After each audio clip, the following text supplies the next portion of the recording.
Hello. इच्छा और कल्पना शक्ति में संघर्ष।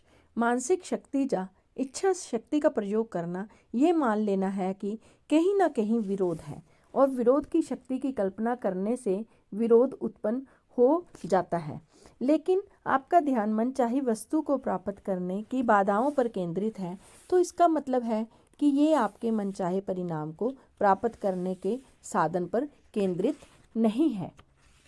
बाइबल में कहा गया है, लेकिन आप में से दो मनुष्य विश्व में किसी भी बात पर सहमत हो जाएं और मांगे तो स्वर्ग में बैठे मेरे पिता उन्हें दे देंगे। ये किसके बारे में बोला गया है? ये किस विचार, इच्छा या मानसिक छवि पर आपके चेतन और अवचेतन के बीच सामंजस्यपूर्ण मेल या सहमति के प्रतीक है? जब आपके मस्तिष्क के भिन्न भिन्न हिस्सों में कोई संघर्ष नहीं होगा, तो आपकी प्रार्थना का परिणाम मिलेगा। जिससे आप सहमत हैं वे हो सकता है आप और आपकी इच्छा से हो, आपका विचार और भावना या भाव हो, आपकी इच्छा और कल्पना हो। इच्छाओं और कल्पना में सारे संघर्ष से बचने का तरीका निष्क्रिय उनिंदी अवस्था में पहुंचना है, जो सारे प्रयास को न्यूनतम कर देती है। चेतन मन उनिंदी अवस्था में काफ़ी हद तक कम जाता है।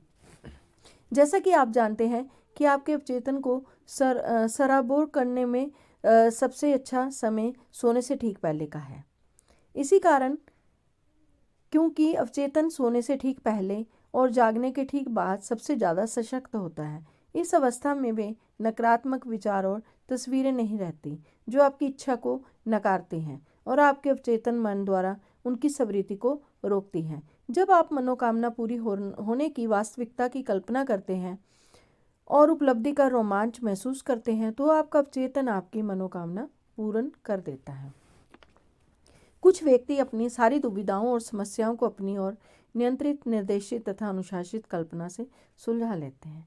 वे जानते हैं कि वे जो कल्पना करते हैं और जिसे सच महसूस करते हैं वह होगा और अवश्य होगा। एक युवा महिला बड़ी हताशा में पास आई। वह एक लंबे जटिल मुकदमे में उलझी थी जिसकी तारीखें बढ़ती जा रही थी और कोई अंत नजर नहीं आ रहा था। उसकी सबसे गहरी इच्छा मुकदमे का सामंजस्यपूर्ण समाधान था। बहरहाल उसकी मानसिक तस्वीरें असफलता, हानि, दिवालियेपन और गरीबी से भरी थी। परिणाम वैसा ही मिला जैसी भविष्यवाणी की थी। उसकी कल्पना शक्ति उसकी इच्छा पर हावी होगी और मुकदमा टलता रहा। मेरे सुझाव पर वह रात सोते समय खुद की उनींदी निष्क्रिय अवस्था में ले आती थी और अपनी समस्या के सबसे अच्छे संभावित अंत का कल्पना करने लगती थी। वह इसकी भरसक कोशिश करती। वह जानती थी कि उसके दिमाग की छवि अंततः उसके दिल की इच्छा के अनुरूप बन जाएगी। निष्क्रिय होने पर वह बहुत चिकित्सक तरीके से ये कल्पना करने लगी कि मुकदमा खत्म होने के बाद वह अपने वकील से मिल रही है, उसके स्पष्टीकरण सुन रही थी। वकील ने कहा, मुकदमे का कोर्ट से बाहर समझौता हो गया है। ये बिल्कुल उचित समाधान है। दिन में जब भय के विचार उसके दिमाग में आते थे तो वह महिला वकील से मुलाकात का मानसिक वीडियो टेप चला देती थी, जिससे शब्द और हाव भाव भी थे।